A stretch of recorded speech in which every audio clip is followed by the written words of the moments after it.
Hello and welcome to Decoding the New Economy. Today I'm joined by Lutz Hoser from the Urban Institute.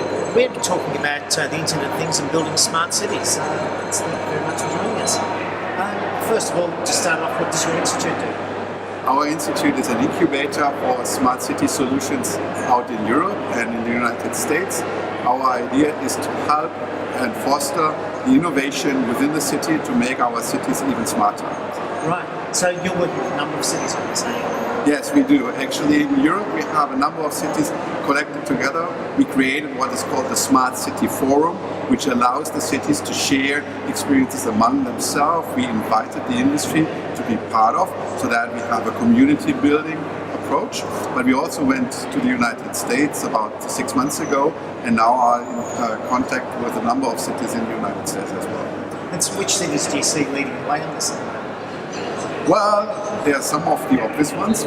We are engaged with the city of Barcelona, with Stockholm, and for us important in Germany, the city of Cologne, being one of the first lighthouse in Europe on smarter cities. Yes. But we're also engaged with a number of smaller cities, mid-sized cities. We shouldn't forget 60% of all of European citizens live in urban environments not more than 100,000 citizens. So smaller cities like the city of Darmstadt nearby Frankfurt Airport, very famous for its technical university, is also one of our cities we're engaged with. Right. What do you see with that? I've seen various research that suggests that it's the smaller cities that are going to benefit from the smart cities versus the bigger cities. Yeah, so scalability is important. In this case, we talk about scalability downwards to smaller size. Yeah, and here the beauty is that smaller towns typically have an easier way to structure themselves. Yeah? Right. The bigger the city, the bigger the departments, the more difficult it is to get them all together. Because a smarter city differs from a normal city in such a way that they have a holistic approach where they integrate among all of these different departments. And that is what makes it a challenge for some of the bigger cities, and therefore smaller cities are better suited. Right, and you seem to have a very much European focus at the moment. Would you say that's where the smart cities movement's really being based? Well, we had the benefit that the European Commission, our government on EU level, has decided in 2011 that they stimulate that in a particular way. So we have the European Innovation Partnership on Smart Cities and Communities, and that is an enabler for us to get things going. And therefore we are pretty convinced that we see a lot of progress in the next couple of years. Actually, a number of quick wins that we have identified, among them a humble lamppost. Right, and so how do you see the lamppost changing things? Yeah, for us it's the perfect example of the infrastructure will change very soon. Because lighting is quite old in most of our cities, 25 years and older.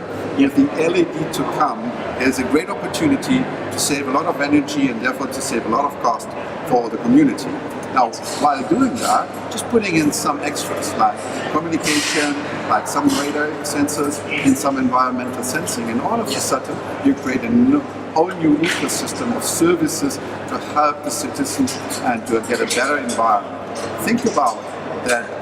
And adaptive lighting, which only enlightens when someone is there, it not only increases the savings of energy even further, at the same time that radar can inform the traffic about the traffic condition in any street within the city. Think about that, what it means for you on a daily commute, for example, if you have real-time information about what's going on in every street and every side street. And I mentioned that having those smart street lights also helps those other connected services, like in Barcelona, the rubbish bins are connected on Wi-Fi up to them. So the important thing is, if we have this data coming up together, we can optimize the services, both the public services and the privately organized services, much better. Because with that insight, the management decisions will be much better than without this insight. This is only possible if we integrate that data in such a way that the information is made available in public, or as people like to call it, as open data, so to say. Yeah. Now, one of the criticisms of the smart city movement in Europe has been that it requires a lot of EU money.